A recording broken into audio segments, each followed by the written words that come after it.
좋습니다. 이제 말씀을 나누기 전에 드리고 싶은 말씀이 있는데 제가 이제 좀 사실 충격받았어요. 놀랐습니다. 왜냐하면 이게 제가 이제 그 앞자리 앉으러 왔더니 제 자리가 없더라고요. 그만큼 앞자리를 사모하시느라 저의 자리를 빼앗으신 여러분을 진심으로 축복합니다. 네, 그래서 앞자리를 앞으로도 계속 사모해 주시기 바랍니다. 그럼 제가 어느 날 여기 앉을 날이 오겠죠? 좋습니다. 감사합니다. 그리고 더불어서 또 이렇게 우리 새청 청년들 온 회중이 또 예배에 집중하고 몰입할 수 있도록 또 예배 인도자로서의 사명을 너무나 잘 감당해주고 계시는 쉐카는 여러분들께도 다시 한번 너무나 감사의 말씀을 드립니다. 제가 첫 찬양 인도할 때 옛날 생각이 나가지고 자꾸 미소가 지어졌어요. 네, 엄청 떨렸었는데 좋습니다. 이제 말씀을 계속 나누기 원합니다. 제가 이제 어느 날 이 찬양의 가사를 접했습니다. 근데 그 찬양의 가사를 보는데 와, 이거는 그리스도인들의 정말 소망과 소원을 직관적으로 너무 확 잘 담아내고 있는 가사가 있다라고 충격받은 가사가 있어요. 너무나 직관적이어서 보는 내가 살짝 부끄러울 정도로 낯가림을 하는 제가 부끄러울 정도의 가사인데 이런 가사의 찬양이었습니다. 제가 읽어드리겠습니다. 제가 예전에 몇 번 노래를 부르다가 전 적이 있어가지고 다시는 노래를 부르지 않으려고요. 네, 몇 번 절었어요. 제가 그냥 읽어드릴게요. 가사입니다. 주님 보고 싶고 더 알고 싶고 함께 하고 싶고 또 보고 싶고 만지고 싶어가 계속 반복이 되는 거예요. 이게 거의 가사의 전부인 찬양입니다. 여러분 혹시 이 찬양 알고 계신가요? 그리고 지금부터 많이 듣고 계신 줄로 또 압니다. 이 가사를 보건데요. 그리스도인이라고 한다면 우리 안에 응당 가지고 있는 소원이 하나 있고 소망이 하나가 있어요. 뭐냐면 내가 그리스도인이 되었다면 내가 살면서 예수 그리스도 한번은 만나보고 싶다. 예수님 한번 만나보고 싶다라는 소원을 가지고 우리는 살아간다는 것이죠. 그렇다면 우리 한번 상상을 해봅시다. 우리가 예수님을 만난다고 하면 상상을 해봅시다. 언젠가 제가 너무나 재미있게 읽었던 소설이 하나 있어요. 근데 그 소설의 제목이 뭐냐면 청바지를 입은 예수 뉴욕에서 만나다라는 소설입니다. 이제 이 내용은 이런 내용이에요. 최첨단의 시대라고 할 수 있는 뉴욕에 있는 이 뉴욕 타임즈 기자 조셉이라고 하는 사람이 있었어요. 가상의 인물입니다. 이 조셉이라는 인물이 어느 날 예수님께 초대장을 받았습니다. 근데 그 초대장의 내용이 이거예요. 요한계시록 3장 20절 말씀이 초대장입니다. PPT도 있어요. 제가 읽어볼게요. 볼지어다 내가 문 밖에 서서 두드리노니 누구든지 내 음성을 듣고 문을 열면 내가 그에게로 들어가 그로 더불어 먹고 그는 나로 더불어 먹으리라 라고 하는 초대장이었어요. 이 조셉이라고 하는 이 기자가요, 이 말씀을 그냥 반신반의하는 마음으로 읽고 또 읽고 또 읽고 읽다가 마음의 문을 연 순간 조셉이라는 신문 기자의 이메일로요, 예수님께서 우리 언제 어디서 만날까라고 하는 인터뷰 약속이 잡혀버린 거예요. 그래서 이 조셉이라는 사람은 너무나 신기하고 궁금한 마음에 와, 내가 드디어 이 예수님을 내가 예수님을 너무 궁금했는데 드디어 내가 이 기자로서 예수 그리스도를 인터뷰할 수 있는 영광이 주어지다니 라는 생각을 가지고 이메일로부터 받았던 그 시간과 날짜와 장소에 맞춰서 그 약속 장소에 나갔어요. 근데 약속 장소에 딱 나가니까 이제 기대하던 그 말로만 듣던 예수 그리스도를 만나니까 사진의 이미지 같은 딱 사람이 자기를 기다리고 있는 거예요. 네, 이미지가 있는데, 네, 이런 느낌의 예수 그리스도가 딱 계신 거예요. 그리고 이런 청바지를 입은 예수 그리스도께서 딱 카페에 앉아가지고 에스프레소를 왔니? 하고 계신 거예요. 그리고 모카 케이크를 한 스푼 딱 들더니 또 에스프레소 홀짝이는 거예요. 역시 커피에는 달달한 케이크야 이러면서. 여러분, 예수 그리스도께서 여러분들에게 이런 모습으로 찾아오신다면 여러분들은 이런 사람을 예수 그리스도를 믿으시겠어요? 내가 생각해왔던 예수 그리스도가 아니라 그건 내가 뜻밖의 모습의 예수 그리스도일까 여러분들 만나러 와서 왔니? 하면 여러분들은 그 사람을 예수 그리스도라고 믿고 받아들일 수 있겠습니까? 전혀 생각하지 못했던 예수 그리스도의 모습, 청바지를 입은 예수 그리스도의 모습을 본 조셉이라고 하는 기자의 반응은 어땠을까요?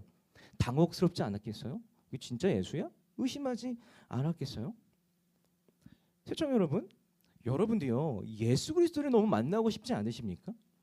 그런데 만약 여러분들이 그토록 보고 싶었던 예수님을 만났는데 청바지를 입고 계시다면 여러분 어떠실 것 같으세요?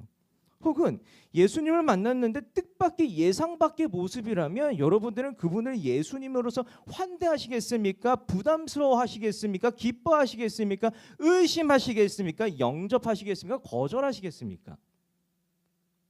우리는 예수님을 진실로 만나기 원한다면 우리는 예수님을 만날 마음의 준비부터 해야 할지도 모른다는 것이죠. 애초에 우리는 예수 그리스도를 만날 준비가 되어 있습니까? 오늘 본문을 더욱 선명히 이해하기 위해서요, 구약의 예언자들이 선포했던 메시지를 떠올려 볼 필요가 있어요. 구약의 예언자들은요, 구약 백성들의 반복되는 실패와 뼈저리는 실패를 바라보면서 우리의 모든 문제를 해결해 줄 메시아를 예언하고 또 예언했어요. 이게 구약의 예언자들의 메시지였습니다. 그래서 이 구약의 예언자들의 메시지를 들은 이 유대인들은요, 구약의 예언들을요 묵상하고 공부하고 마음에 새기면서 메시아를 기다리고 또 기다리고 또 기다리고 앙망했어요. 고대했어요. 왜냐하면 유대인들은요, 메시아를 만나면 우리 삶의 모든 문제가 해결될 것이라고 믿었기 때문이에요. 메시아를 만나기만 하면 내가 이 비루하고 비참한 삶이라고 하는 거, 혹은 로마 제국의 압제를 당하는 식민 지배자로 피식민 지배자로서의 삶을 산다는 이 모든 문제가 해결될 거라고 믿었기 때문이에요. 이렇게 메시아에 대한 갈증과 갈망이 고조되었을 무렵 그 즈음에 그러던 어느 날 메시아를 기다리는 이스라엘 백성들에게 동방박사들이 나타나 버린 거예요. 이 동방박사들이 나타나서요, 그들의 입술을 통해서 충격적인 소식을 듣게 됩니다. 오늘 보면 마태복음 2장 1절에서 2절 말씀을요 세 번역본으로 제가 다시 한번 읽겠습니다. 헤롯 왕 때에 예수께서 유대 베들레헴에서 나셨다. 그런데 동방으로부터 동방박사들이 예루살렘에 와서 말하였다. 아니, 유대인의 왕으로 나시니가 어디에 계십니까? 우리가 동방에서 그의 별을 보고 그에게 경배하러 왔습니다. 그러니까 그토록 기다렸던 이 메시아가 태어났다는 소식을 듣게 된 거예요. 여러분, 그토록 기다렸던 사람을 만나면 그 마음이 어떨까요? 기쁘지 않겠어요? 그리고 설레지 않고 얼른 만나고 싶지 않겠어요? 그런데 이 메시아가 나타났다는 소식을 들은 헤롯 왕과 이스라엘 백성들의 반응이 조금은 찜찜합니다. 오늘 본문 3절을요 다 함께 읽겠습니다. 시작. 헤롯 왕은 이 말을 듣고 당황하였고 온 예루살렘 사람들도 그와 함께 당황하였다. 아멘. 헤롯 왕과 이스라엘 백성들이 기뻐합니까? 행복해합니까? 설레해합니까? 아니요, 당황해요. 뭐야, 메시아 태어났다고? 당혹스러워하는 거. 메시아가 왜 태어났지? 이런 반응을 보이는 것이 메시아를 고토록 기다렸던 이스라엘 백성들 사이에 나왔던 반응이라는 거예요. 메시아의 탄생에 걸맞지 않은 반응을 보고 있다는 겁니다. 사랑하는 새청 여러분, 함께 말씀을 나누는 가운데요, 예수 그리스도의 탄생에 대한 다양한 사람들의 반응을 하나하나 살펴봅시다. 그래서 살펴보면서요, 우리가 예수님을 어떻게 대해왔는지를 성찰해 봅시다. 그리고 예수 그리스도를 어떻게 만나고 어떻게 관계 맺어야 하는지를 고민합시다. 나아가서 예수 그리스도와 깊이 있고 친밀한 관계를 맺기 위해서 우리가 무엇을 해야 하는지를 한번 생각해보고 도전받는 시간 되시기를 간절히 바랍니다. 우리는요, 예수 그리스도를 만나면 이렇게 반응할 수 있어요. 우리의 반응이 무심함으로 반응할 수 있습니다. 마태복음 2장 4절에서 8절 말씀을 다 함께 읽겠습니다. 시작. 왕은 백성의 대제사장들과 율법 교사들을 다 모아놓고서 그리스도가 어디에서 태어나실지를 그들에게 물어보았다. 그들이 왕에게 말하였다. 유대 베들레헴입니다. 예언자가 이렇게 기록하여 놓았습니다. 너 유대 땅에 있는 베들레헴아, 너는 유대 고을 가운데서 아주 작지가 않다. 너에게서 통치자가 나올 것이니 그가 내 백성 이스라엘을 다스릴 것이다. 그때 헤롯은 그 박사들을 가만히 불러서 별이 나타난 때를 캐어 묻고 그들을 베들레헴으로 보내며 말하였다. 가서 그 아기를 샅샅이 찾아보시오. 찾거든 나에게 알려주시오. 나도 가서 그에게 경배할 생각이오. 아멘. 이 오늘 본문을 보면요, 이 본문을 이끌어가는 사람들이 있어요. 여러분 이제 막 수험생 열심히 하셨던 분들, 자 동방 박사들의 동그라미 치시기 바랍니다. 별표까지 치시고, 오늘 본문을 이끌어가는 사람들이 있는데 동방박사들이라고 하는 사람들이요. 마태복음 2장은요. 동방박사들의 동선에 따라서 이야기가 전개되고요. 동방박사들이 어디로 갔느냐, 동방박사들이 누구를 만나서 어떤 대화를 나눴느냐에 따라서 메시지가 도드라지는 것이 마태복음 2장 말씀이라고 보시면 됩니다.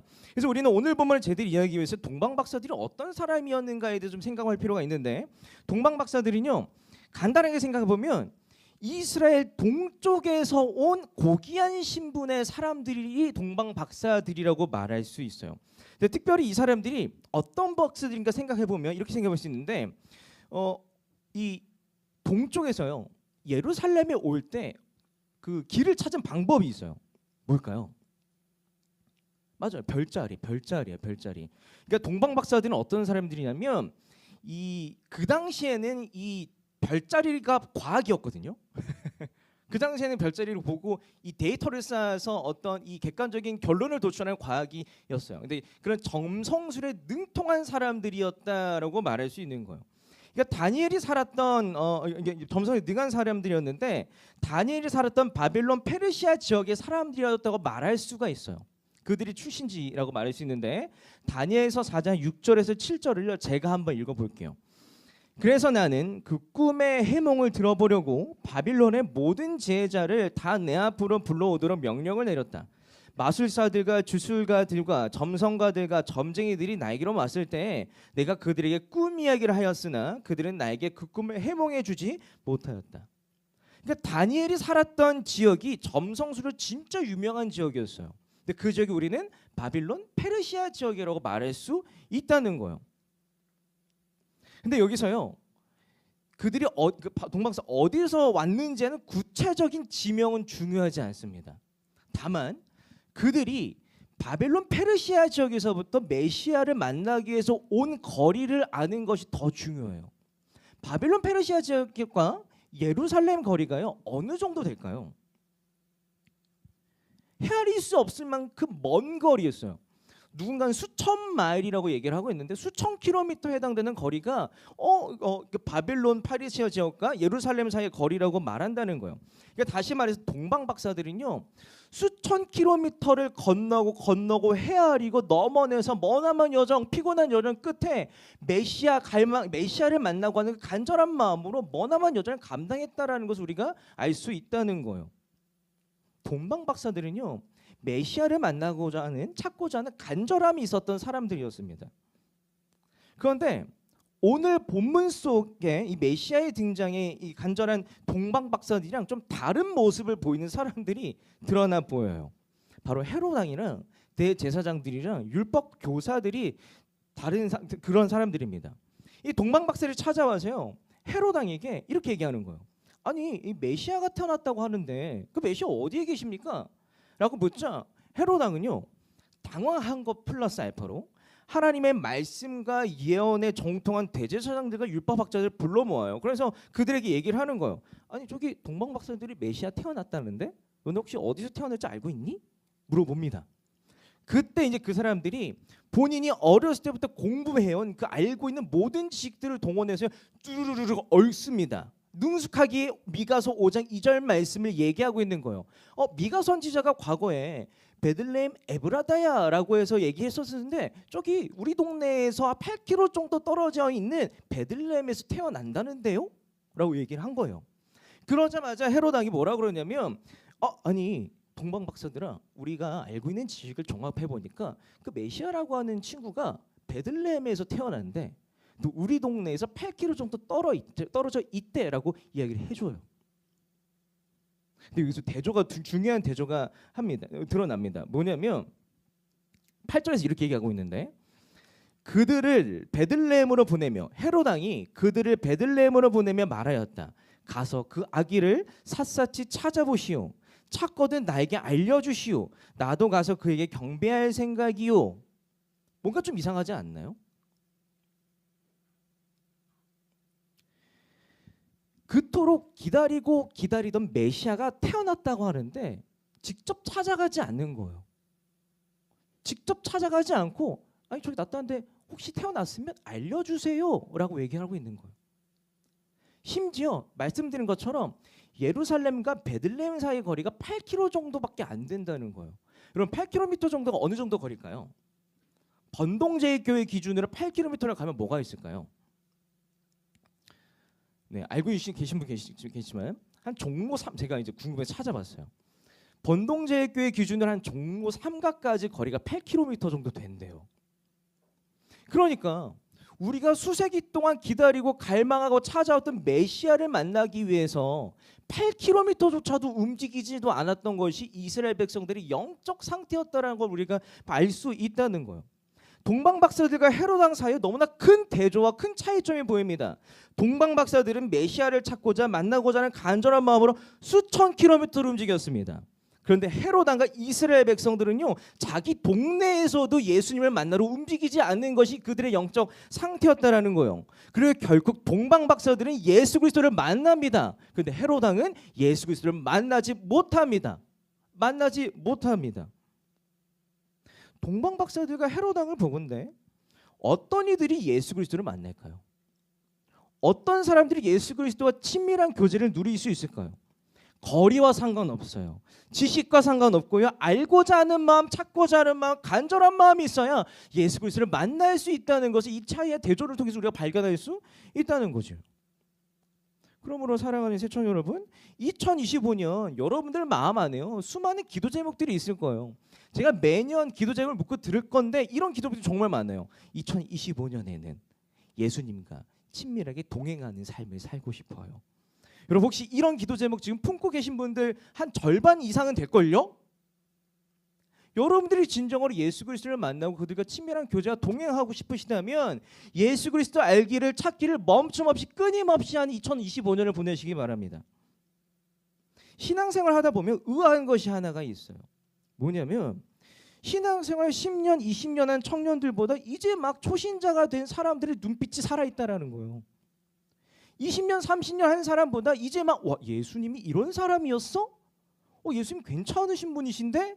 라고 이제 막 믿기 시작한 사람이 뜨거운 신앙과 열정을 가지고 있다는 거예요. 우리가 그런 사람들을 보고 뭐라 그럽니까? 원래 처음엔 다 그래 라고 얘기하는 사람들도 있지 않겠습니까? 그러나 사실은요, 예수 그리스도와 더욱더 깊은 관계로 나아가는 사람들은, 신앙의 구력이 쌓이고 쌓이는 그런 사람들은요, 오히려 신앙생활 활기가 죽기보다 오히려 신앙생활의 활기가 살아나는 것이 정상입니다. 그렇다면 우리가 어찌하여서 신앙의 연수가 쌓이면 쌓여서 신앙의 활기를 잃어버리게 되는 걸까요? 간단해요. 우리가 착각하기 때문이에요. 내가 예수 그리스도를 다 안다고 착각하기 때문에 우리는 신앙의 연수와 구력이 쌓여서 신앙생활의 활기를 잃어버릴 수밖에 없습니다. 여러분, 건강한 관계는 아무리 친해도 몰랐던 그 사람의 모습을 새롭게 발견해주는 관계가 건강한 관계라고 말할 수 있어요. 제가 이제 결혼 아직 안 했지만 부부들이 하는 이야기가 있어요. 연애할 때랑 결혼하고 나서 너무나 다르다라는 얘기를 하더라고요. 네, 살짝 눈만 보고 이제 칩했어요. 이렇게 하더라고요. 네, 그렇다니까요. 매번 새로운 모습을 발견한대요. 심지어 제가 이제 어제 셀리더 모임 때 이런 얘기했다가 이제 엄청난 지탄을 받았는데 제가 최근에 충격을 받았어요. 어느 날 누가 지나가면서 저기 이렇게 질문했어요. 아니 오빠의 어머님이 무슨 음식 좋아하셔? 딱 듣는데 제가 딱 충격이에요. 우리 엄마 나한테 다 좋다고 하셨는데? 라는 얘기를 제가 한 거예요. 저는 저희 어머니랑 한 20-30년 동안 함께 살았지만 아직까지 제가 우리 어머니를 무슨 음식 좋아하는지 모르더라니까요. 네, 이제 알 거예요, 여러분. 다시 효도해보려고요. 효도 다시 한번 해보려고요. 그렇다라는 거예요. 그러니까 우리가요, 건강한 인간관계를 맺기 위해서 무엇을 해야 됩니까? 그 사람 알기를 끊임없이 멈춤없이 알기를 노력해야 된다는 거예요. 우리가 신앙의 활기를 왜 잃어버린다고요? 내가 예수 그리스도를 알고 있다고 착각하기 때문이요. 내가 영유치부 초등 1, 2부 청소업을 거치면서 나 예수님 알아라고 착각하고 있기 때문에 신앙의 구력이 쌓일수록 우리는 신앙의 활기 잃어버린다. 그런데 예수 그리스도는요, 우리가 알아도 끝이 없을 만큼 아름다운 분이시라는 것을 수많은 믿음의 선배들, 신앙의 선배들이 주장하고 간증하고 고백하고 있어요. 그러므로 사랑하는 새청 여러분, 2025년 예수님과 친해지고 싶으시다면 예수님 알기를 멈춤 없이 하시기 바랍니다. 두 번째 이제 계속 이야기 나누기 원합니다. 우리가 예수 그리스도를 만나거나 복음을 접할 때 보일 수 있는 또 다른 반응이 있는데 뭐냐면 우리는 예수님을 대적할 수도 있어요. 이야기를 마태복음 2장 8절과 16절 통해서 함께 읽겠습니다. 시작. 그들을 베들레헴으로 보내며 말하였다. 가서 그 아기를 샅샅이 찾아보시오. 찾거든 나에게 알려주시오. 나도 가서 그에게 경배할 생각이오. 헤롯은 박사들에게 속은 것을 알고 몹시 노하였다. 그는 사람을 보내어 그 박사들에게 알아본 때를 기준으로 베들레헴과 그 가까운 온 지역에 사는 2살짜리로부터 그 아래의 사내 아이를 모조리 죽였다. 아멘. 예수 그리스도를 만나지 못했던 헤롯 왕의 또 다른 반응이 오늘 본문을 통해서 이제 드러납니다. 이 8절을 보면 헤롯 왕은요 동방 박사들에게 이렇게 얘기를 하고 있는 거예요. 아, 동방 박사들이요. 혹시나 베들레헴 가서 메시아가 될 아이를 찾으면 나도 좀 알려주세요. 저도 그럼 그때 가서 예배 좀 드려볼게요. 우리가 메시아 기다렸잖아요. 한다는 거예요. 그러면 이 헤롯이 말했던 이 말이요 진실일까요? 거짓일까요?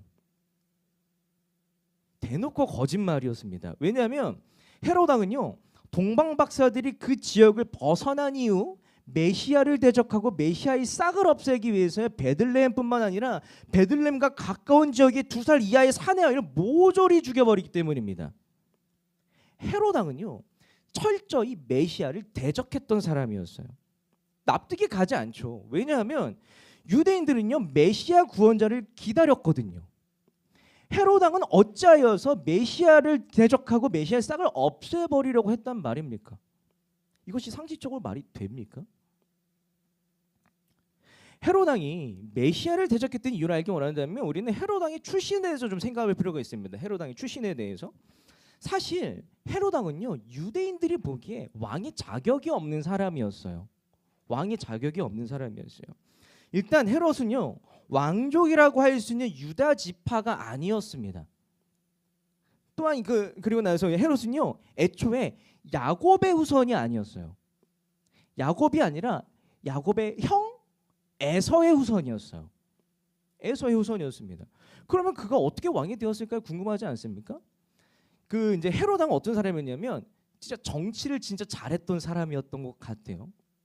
정치를 너무 잘하였고 겉모술수 능력이 너무 뛰어났던 그 집안에서 로마 제국이라고 하는 그 거대한 제국에 간택되어서 유대 땅을 다스리게 되었던 왕이었던 거예요. 그러니까 사람들이 그 헤롯 왕을 보고 왕이라고 할지언정 그 내면에는 무슨 생각을 하고 있었냐면 왕이라고 생각하기보다도요 로마 제국의 부역자 정도로 생각한 것이 헤롯 왕 그 당시의 입지였다고 말할 수 있습니다.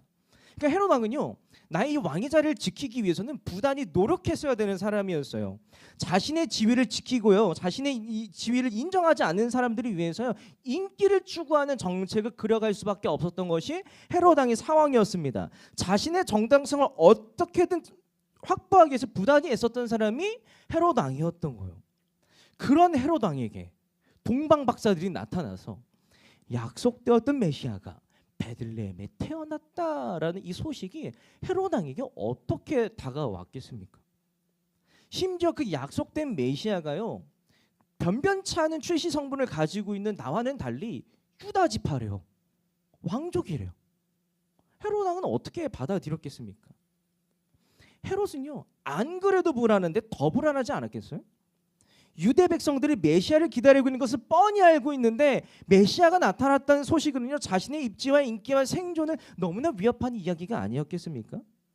헤롯은 자신의 생존을 위해서 메시아를 대적할 수밖에 없었습니다.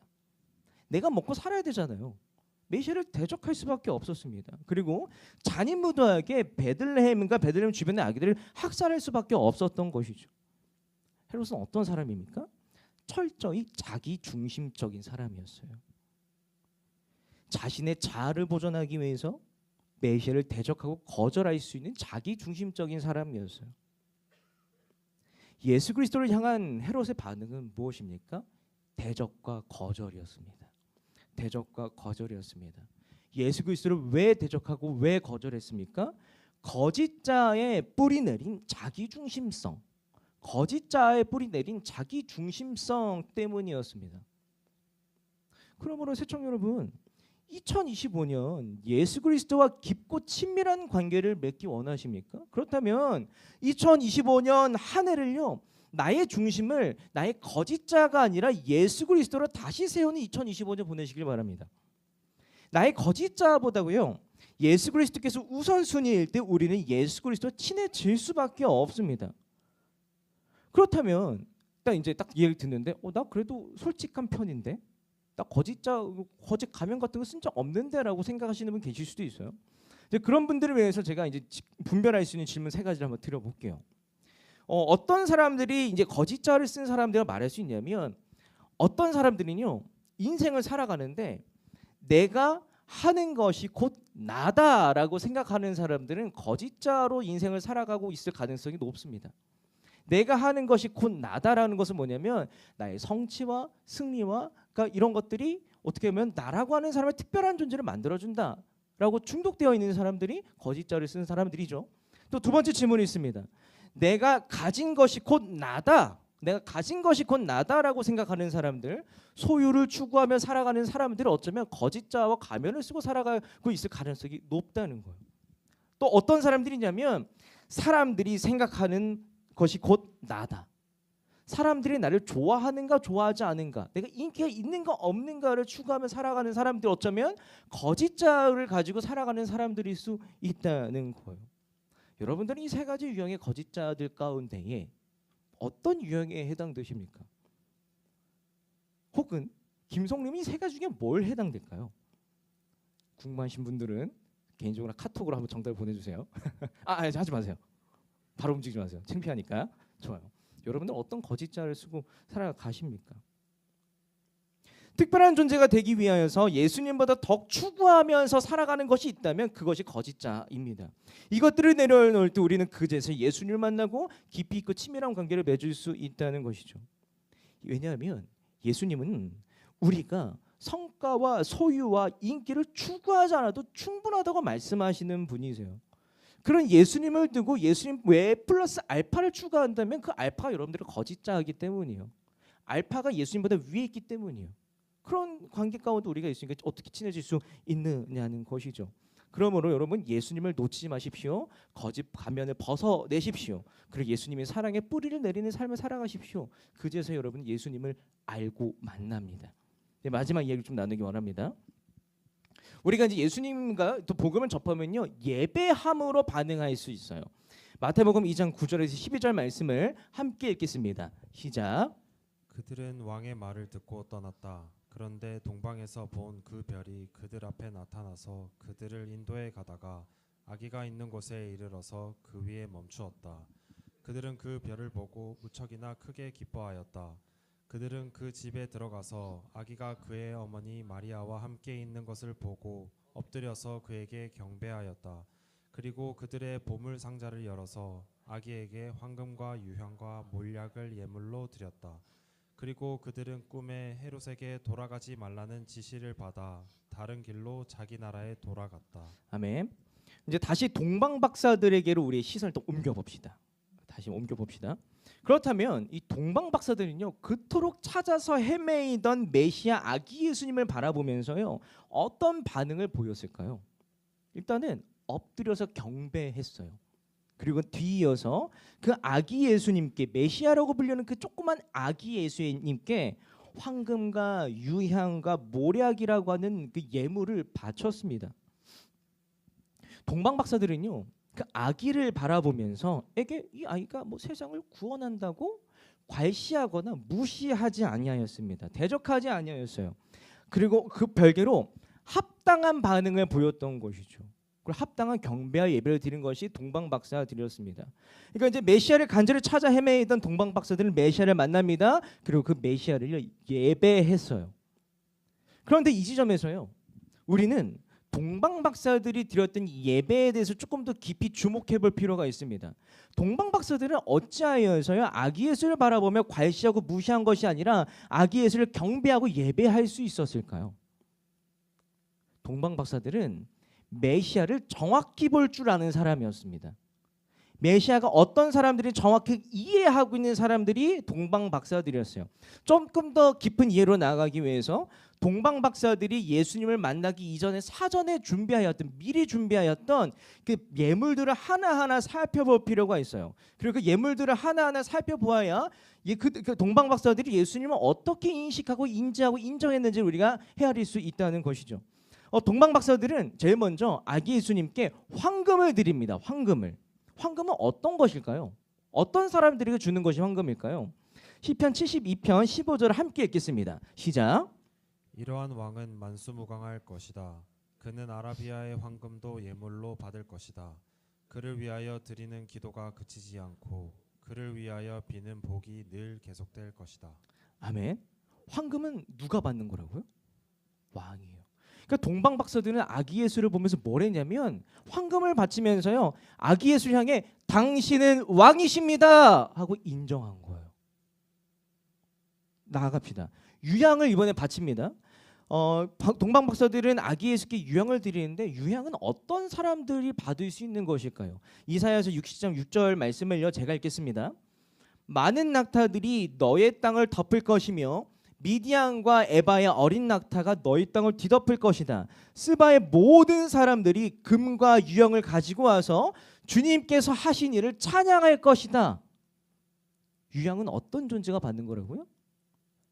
주님, 하나님께 드리는 것이 유향이라고요. 그러니까 동방박사들은요, 아기 예수를 보면서 뭘 했냐면, 아기 예수를 향해서 유향을 드리면서 뭘 했냐면 당신은 하나님이십니다라고 인정한 거예요. 모략을 생각해 볼까요? 마지막으로 동방박사들은 아기 예수님께 모략을 드리는데, 모략은요 어떤 거냐면 곧 죽게 될 사람들에게 주는 것이 모략이었어요. 혹은 죽은 자들에게 주는 것이 모략이었어요. 이것을 헤아리기 위해서 예수 그리스도의 공생의 마지막 사역 말미의 이야기를 제가 읽겠습니다.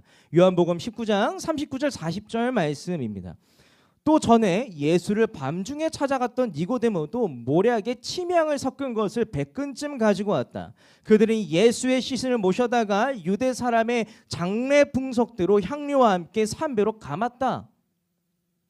예수님께서요, 십자가 위에서 죽으시고 예수님의 숨겨진 제자였던 니고데모가 나타나서요, 예수님의 장례를 치르기 위해서 가져온 것이 모략이었어요. 동방박사들은 그런 모략을 아기 예수께 바쳤다라니까요. 뭘 의미합니까? 동방박사는 아기 예수께 모략을 바치면서요, 당신은 우리를 위해 죽으실 구원자이십니다 라고 인정하고 있는 거예요. 주장하고 있었던 겁니다. 동방박사들의 경배에 담긴 예배의 본질을 우리는 발견할 수 있어요. 무엇입니까? 예수 그리스도를 정확히 인정하는 것, 그것이 예배다. 정확히 인정해 드리는 것, 그것이 예배다. 그리고 그 예배를 통해 우리는 예수 그리스도에 친밀해지고 가까워질 수 있다는 것이죠. 동방박사들은요, 아기 예수님을 예배하기 위해서 다른 것을 하지 않았습니다. 화려하고도 멋진 찬양과 함께 예배하지 않았어요. 수려하고도 감동적인 설교와 함께 예배하지 않았어요. 그저 차디찬 말구유 지푸라기 놓여있는 그 아기 예수를 바라보면서요, 당신은 왕이십니다 인정했어요. 당신은 하나님입니다 인정했어요. 당신은 구원자이십니다 인정했어요. 인정했을 뿐입니다. 이것이 동방박사들의 예배였던 거예요. 맞습니다. 예배의 본질은요, 정확한 인정, 이것이 예배의 본질입니다. 이것이 예배입니다. 그러므로 새청 여러분, 2025년 예수 그리스도와 함께 깊고 친밀한 관계를 맺고 싶으십니까? 그럼 2025년 한 해 예배 가운데 예수 그리스도를 정확히 인정해드리는 여러분 모두가 되시기를 바랍니다. 예수 그리스도를 왕이자 하나님이자 구원자로 인정해드리는 그 예배가 될 때 우리 예배는 진짜 예배가 되는 거예요. 제대로 된 예배가 되는 거예요. 인간관계에서도요, 어떨 때 그 인간관계가 매끄럽고 진전이 있는 줄 아십니까? 친구는 친구답게 대해야 그 관계가 매끄러워요. 만약에 친구를요, 연인처럼 대해보십시오. 그 관계가 매끄러울까요? 아니요, 어려울 거예요. 연인은 연인답게 대해야 그 관계가 매끄러워요. 그 연인을 친구처럼 대하면 그 관계가 매끄러울까요? 섭섭함이 묻어날 것입니다. 부모를 부모답게 대해야 그 관계가 매끄러워요. 부모를 남처럼 대면 그 관계가 정상적인 관계가 될 수 있겠습니까? 상대방을요, 친구로서, 연인으로서, 부모로서 정확히 인정하고 거에 걸맞게 대할 줄 알아야 우린 관계가 매끄럽다는 것이죠. 우리의 신앙이 왜 진전이 없을까요? 우리가 많은 순간 저 예수님과 좀 거리를 두고 있어요 라고 말할 수밖에 없을까요? 간단합니다. 예수님은 왕이신데 요술램프 진이 정도쯤으로 대하고 있기 때문에 그 관계에 진전이 없는 겁니다. 예수님은요 왕으로서 우리의 기도를 들으시지 우리 소원 성취 하청업체 정도로 우리의 기도를 들으시는 게 아니에요. 우리는 예수 그리스도를 왕으로 인정하지 않기 때문에 우리는 관계 진전이 없는 거라니까요. 나아가서요 예수님을 하나님으로 인정하지 않고 다른 것을 하나님으로 인정하기 때문에 예수님을 구원자로 인정하지 않고 다른 것을 구원자로 인정하기 때문에 예수님과의 관계가 진전이 없는 것이 우리 신앙의 현 실태라고 우리는 말할 수 있다는 것이지요. 다시 말해서 예수 그리스도와 깊고 친밀한 관계를 맺고 싶으십니까? 그럼 예배 가운데 예수 그리스도를 이 왕으로 인정하시기 바랍니다. 하나님을 인정하시기 바랍니다. 그리고 구원자로 인정하시기 바랍니다. 그리하면 우리는 예수님과 친해질 수밖에 없습니다. 예배의 본질은 마땅한 인정을 드리는 것, 이것이 예배입니다. 이제 좀 말씀을 맺습니다. 그리스도인은 우리는요 예수 그리스도를 만나고 싶어요. 그리고 예수 그리스도를 만난 날을 고대하기도 합니다. 그러나 실상은요 우리는 예수 그리스도에 대한 이야기와 복음을 들을 때 무심합니다. 대적합니다. 거절할 때가 있습니다. 그러나 무관심과 대적은요 예수 그리스도를 만날 때 볼 수 있는 합당한 반응이 아니에요. 대신에 동방 박사들은 우리에게 예수 그리스도를 만나서 제대로 예배하는 방법을 알려주고 있습니다. 예수 그리스도를 왕으로 인정하고 예수를 하나님으로 인정하고 예수를 구원자로 인정해드리는 것, 제대로 인정해드리는 것, 이것이 우리가 예수님과 친해지는 유일한 길이라는 것이죠. 사랑하는 새청 여러분, 저는 진심으로요 여러분들이 예수님과 그 어느 때보다도 친밀해지는 한 해 2025년을 보내시기를 간절히 소원합니다. 근데 아무리 생각해도 그 방법은요 예배 잘 드리는 것밖에 없어요. 아무리 생각해도 예배 잘 드리는 것밖에 방법이 없습니다. 그러므로 전 여러분 모두가 매주 드리는 예배 가운데 예수 그리스도를 제대로 인정해 드리는 예배자가 되시기를 간절히 소원합니다. 우리 진실한 예배자로 구비되고 준비되기를 소원하면서 우리 찬양하며 기도해 나아갑시다.